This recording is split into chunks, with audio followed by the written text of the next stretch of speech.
আচ্ছা, epithelia sell মূলত epithelia sell হচ্ছে দু রকমের টাইপস অফ এপিথেলিয়া। একটা হচ্ছে কি সিম্পল এপিথেলিয়া, আর নাম্বার 2 হচ্ছে কম্পাউন্ড এপিথেলিয়া। সিম্পল এপিথেলিয়াটা হচ্ছে কি না এই বেসমেন্ট মেমব্রেন, এটা হচ্ছে কি বেসমেন্ট মেমব্রেন। বেসমেন্ট সিম্পল এপিথেলিয়াটা হচ্ছে কি না বেসমেন্ট মেমব্রেনের উপরে একটা লেয়ার থাকে, অনলি ওয়ান। আর কম্পাউন্ড এপিথেলিয়া হচ্ছে কি এই যে বেসমেন্ট মেমব্রেনটা আছে, এই বেসমেন্ট মেমব্রেনের উপরে এক বা একাধিক লেয়ার থাকবে, স্তর থাকবে, ওটাকে বলা হচ্ছে কম্পাউন্ড এপিথেলিয়া।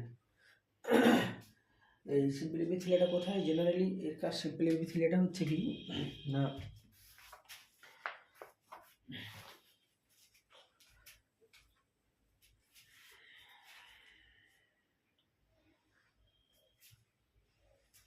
মূলত সিম্পল এপিথেলিয়াটা হচ্ছে কি না এর রোলটা হচ্ছে কি না অ্যাবজর্পশন বা সিক্রেশন, বুঝছে, এটা কাজ মূলত, কিন্তু প্রোটেকশনের জন্য কোনো কাজ নেই। আর কম্পাউন্ড এপিথেলিয়া হচ্ছে মূলত এর কাজ হচ্ছে না প্রোটেক্ট করা, যেমন ফিজিক্যাল বা মেকানিক্যাল স্ট্রেসকে অর্গানকে রক্ষা করা হচ্ছে কাজ, প্রোটেক্ট করা।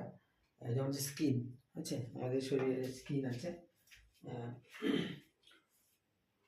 মেন রোল হচ্ছে প্রোটেকশন। আমাদের শরীরে স্কিন আছে, স্কিন হচ্ছে কি আমাদের স্কিনটা হচ্ছে তোর কম্পাউন্ড এপিথেলিয়ার মধ্যে।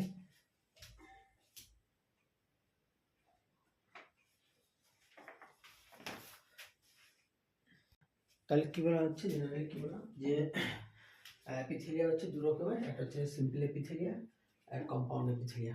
সিম্পল ক্ষেত্রে কি হবে, বেসমেন্ট মেমব্রেনের উপরে একটা মাত্র লেয়ার থাকবে, আর কম্পাউন্ড হচ্ছে কি না বেসমেন্ট মেমব্রেনের উপরে এক বা একাধিক লেয়ার থাকবে।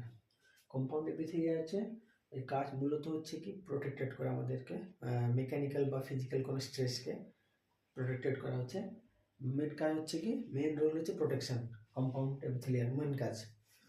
আর এই সিম্পল এপিথেলিয়ার মেন কাজটা হচ্ছে কি না অ্যাবজর্পশন হবে, সিক্রেশন হবে, আর হচ্ছে কি না ডিফিউশন, এগুলো হচ্ছে সিম্পল এপিথেলিয়ার মেন কাজ। এবং এর কোনো প্রোটেকশন এই এপিথেলিয়ার এর প্রোটেকশানের কিন্তু কোনো ভূমিকা নেই, ঠিক আছে।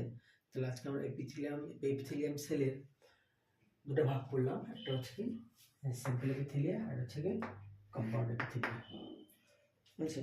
আর এর এক্সাম্পল আছে, তাহলে আমরা এখানে লিখে দিচ্ছি সিম্পল এপিথেলিয়া হচ্ছে কি there is no role in protection, there is no role in protection,